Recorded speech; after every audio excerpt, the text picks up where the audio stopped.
क्या आप इस इमारत को देख रहे हैं? यही ईरान के सबसे शक्तिशाली 88 लोग इकट्ठा होने वाले थे ताकि देश का अगला नेता तय हो सके। ठीक उसी दिन यह नष्ट हुआ जिस दिन वे लोग फैसला लेने वाले थे।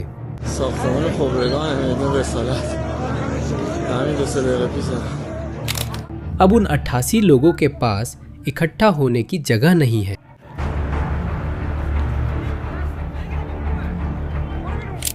उनका कोई मुख्यालय या दफ्तर नहीं। वे जिस भी जगह का इस्तेमाल करते हैं वह जल्दी गायब हो जाती है।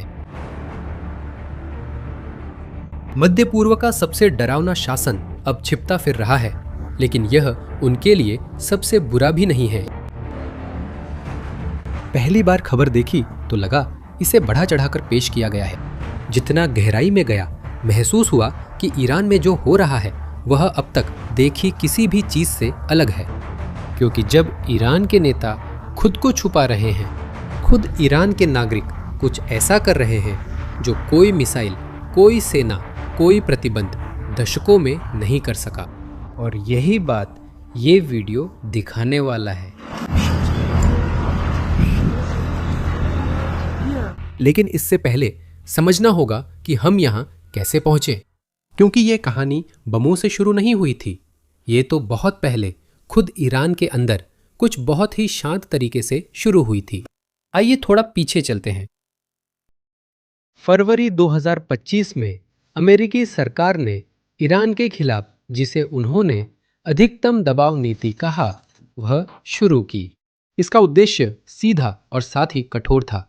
शासन की फंडिंग को पूरी तरह रोक देना, डॉलर को अंदर न आने देना, ईरान को तेल बेचने से रोकना, देश की विदेशी बैंकों में जमा पूंजी को फ्रीज कर देना। चीन और दक्षिण कोरिया में पैसा फंसा था, उपयोग नहीं कर सकते थे। इसके बाद जो हुआ वह आम ईरानी जनता के लिए एक आपदा थी। डॉलर न होने के कारण ईरान सरकार अपनी मुद्रा का मूल्य नियंत्रित नहीं कर पाई और ईरानी पैसा गिर गया। कीमतें आसमान छूने लगी। खाने पीने की चीजों के दाम इस कदर बढ़ गए कि ज्यादातर परिवार उन्हें वहन ही नहीं कर पाए। पूरी जिंदगी की बचत कुछ ही महीनों में राख हो गई। और फिर दिसंबर 2025 में लोग सड़कों पर उतर आए। ना सिर्फ एक शहर में, ना सिर्फ दो में, बल्कि पूरे देश में एक साथ 100 से भी ज्यादा शहरों में लोग सड़कों पर उतरे। यह 1979 के बाद से ईरानी जनता का सबसे बड़ा विद्रोह था। 46 साल बाद जनता ने फिर से कह दिया कि अब और बर्दाश्त नहीं कर सकते।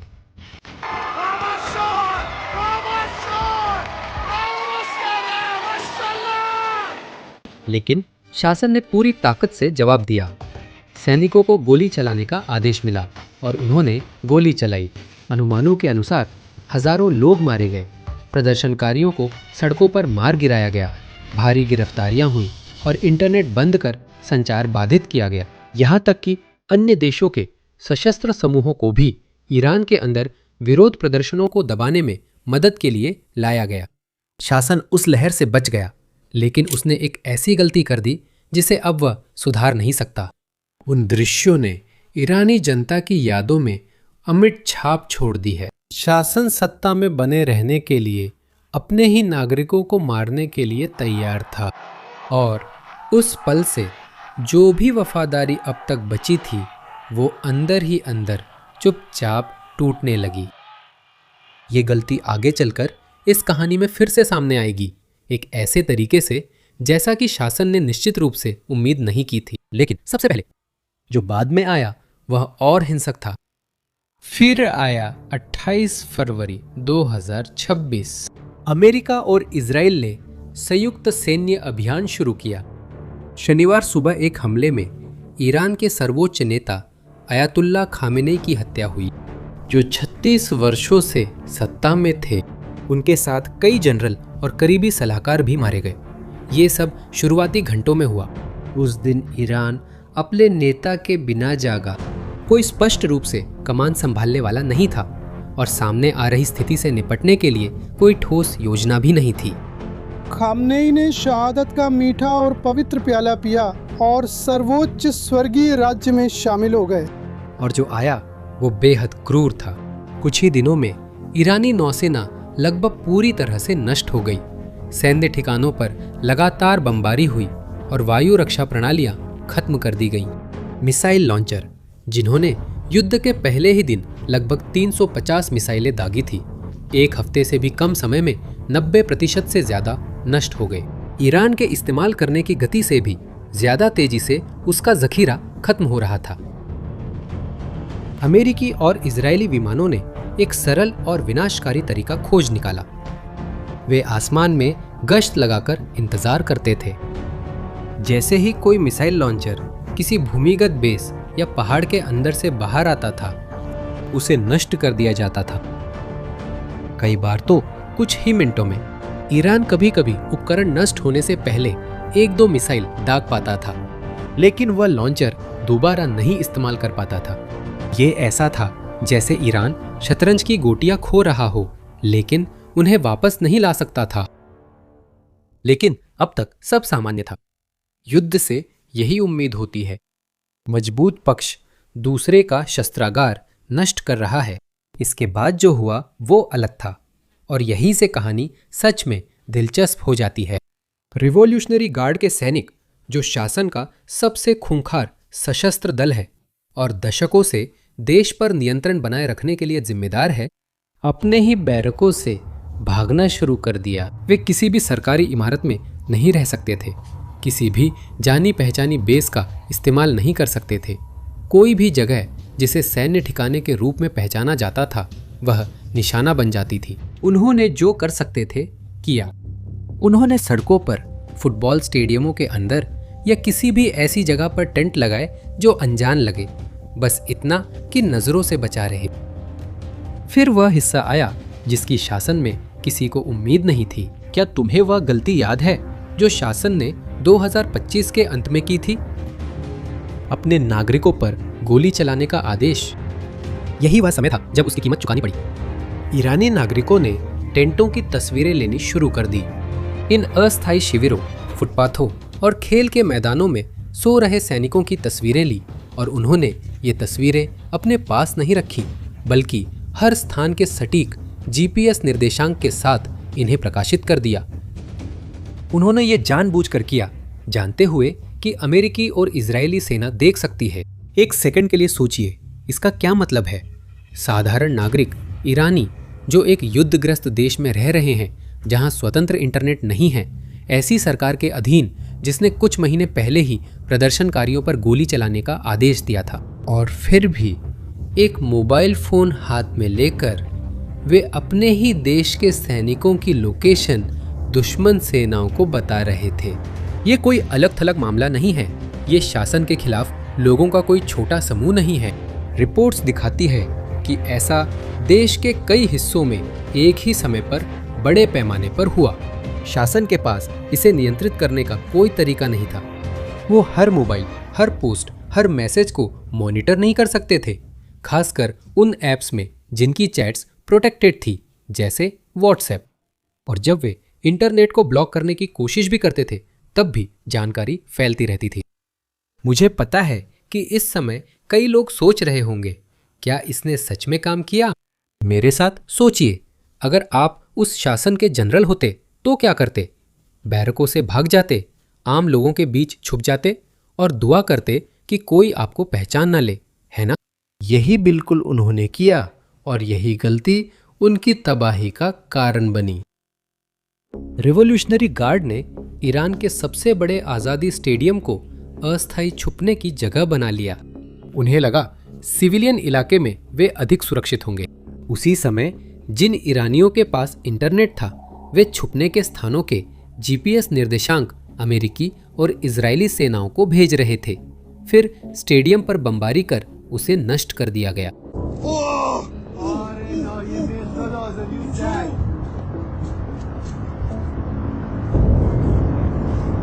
खैर, अपनी खुद की राय बनाइए और अच्छे से सोचिए कि इसका क्या मतलब है। पहली बार स्मार्टफोन, सोशल मीडिया और GPS के युग में एक शासन को उसकी अपनी जनता द्वारा रियल टाइम में नष्ट किया जा रहा है, ऐसी गति और पैमाने पर जिसे कोई भी खुफिया एजेंसी दोहरा नहीं सकती। हैकर समूह भी इसमें शामिल है। उन्होंने रिवॉल्यूशनरी गार्ड के आंतरिक नेटवर्क में घुसपैठ की और गुप्त ठिकानों की लोकेशन, आंतरिक रेडियो चैनल और स्टाफ की सूचियों वाले दस्तावेज लीक कर दिए। बाहर से बमबारी हो रही थी, अंदर से जानकारियां लीक हो रही थी। शासन हर दिशा से एक साथ तबाह हो रहा था। यही से शासन की स्थिति और गंभीर हो जाती है, क्योंकि पतन के संकेत सिर्फ सैन्य नहीं थे। ईरानी राष्ट्रपति सार्वजनिक रूप से सामने आए और कुछ ऐसा किया जो पहले कभी नहीं हुआ था। उन्होंने ईरान द्वारा किए गए हमलों के लिए पड़ोसी देशों से माफी मांगी। बहरीन, कुवैत, संयुक्त अरब अमीरात, सऊदी अरब ऐसे देश जो ईरान के साथ युद्ध में नहीं थे, लेकिन ईरानी मिसाइलों और ड्रोन का शिकार बने। उन्होंने कारण ऐसे बताया कि उनकी मंशा से ज्यादा बातें उजागर हो गई। उन्होंने कहा कि कमांडर मारे गए, सैनिकों ने बिना स्पष्ट आदेश के खुद ही हमला किया और हमले रोकने का फैसला सिर्फ उनका नहीं था, बल्कि उन नेताओं के एक समूह का था जो खामनेई की मौत के बाद से ईरान चला रहे थे। राष्ट्रपति ने एक ही बयान में एक साथ 3 बातों की पुष्टि की कि शासन ने अपनी ही सेना के कुछ हिस्सों पर नियंत्रण खो दिया था, कि सैनिक बिना किसी के आदेश के दूसरे देशों पर हमला कर रहे थे, और यह कि देश को एक आपातकालीन समूह द्वारा चलाया जा रहा था, क्योंकि नेता की मृत्यु हो चुकी थी। ये पतन की सार्वजनिक स्वीकारोक्ति है। और जानते हैं ट्रंप का जवाब उस माफी के बाद क्या था? उन्होंने स्वीकार नहीं किया। उन्होंने कहा कि ईरान पिट रहा है और शांति का कोई भी वादा हताशा से आ रहा है, न कि किसी असली बदलाव से। उन्होंने चेतावनी दी कि ईरान पर और भी जोरदार हमला किया जाएगा। इसी बीच देश के नए प्रमुख को चुनने के लिए जिम्मेदार 88 धार्मिक नेता इकट्ठा होने की कोशिश कर रहे थे। सबसे पहले तेहरान में उनके मुख्य भवन में, जिस पर बमबारी की गई थी। फिर कोम में, जो मुसलमानों के लिए एक पवित्र शहर माना जाता है। कोम का भवन भी उसी दिन नष्ट कर दिया गया जब वे वहां इकट्ठा होने वाले थे। सरकारी कर्मचारी अब किसी भी आमने सामने की बैठक तय करने से डरने लगे थे। एक ही स्थान पर अधिकारियों के समूह को निशाना बनाया जाने लगा था। नेता अब व्यक्तिगत रूप से नहीं मिलते थे, क्योंकि उन्हें इजराइल के सटीक हमलों का डर था। दशकों तक मध्य पूर्व की सबसे उन्नत सुरक्षा संरचनाओं में से एक का निर्माण किया गया, और अब उस शासन के नेता एक साथ एक कमरे में भी नहीं बैठ सकते। और यहाँ एक और बात है जो अभी तक नहीं कही गई है। CIA ने ईरानी क्षेत्र के अंदर जमीनी लड़ाई का मोर्चा खोलने के लिए कुर्द समूहों के साथ बातचीत शुरू कर दी है। कुर्द एक ऐसा समुदाय जिसे ईरान ने हमेशा सताया है, उन्हें सहयोगी के रूप में तलाशा गया। ईरान के पूर्व विदेश मंत्री खुद एक फ्रांसीसी टेलीविजन चैनल पर गए और अनजाने में ठीक वही बात स्वीकार कर ली जिससे शासन डरता था, कि सीमाओं पर अभियान समन्वित किए जा रहे थे। जो युद्ध आसमान में शुरू हुआ था वो अब जमीन पर उतर रहा था। और अब वही सवाल फिर से उठता है जो इस वीडियो की शुरुआत से बना हुआ था।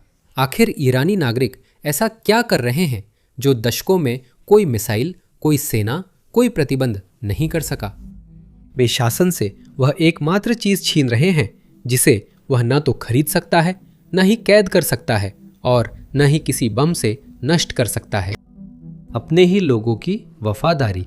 दुनिया में कोई शासन इसके बिना नहीं चल सकता। उसके पास इस इलाके की सबसे ताकतवर सेना, इंटरनेट नियंत्रण और विरोधियों को जेल भेजने की ताकत हो सकती है। लेकिन जब जनता चुपचाप यह तय कर लेती है कि वह अब उस सरकार की रक्षा नहीं करेगी, कोऑर्डिनेट सौंप देगी, शिविरों की तस्वीरें लेगी, जानकारी लीक करेगी, तो वह शासन कुछ ऐसा खो देता है जिसे वह कभी वापस नहीं पा सकता। बाहर की जंग हथियारों का भंडार नष्ट कर सकती है, लेकिन अंदर की जंग वैधता को नष्ट कर देती है। और यही ठीक अभी ईरान में हो रहा है जब आप यह वीडियो देख रहे हैं। अब मैं आपकी राय जानना चाहता हूं।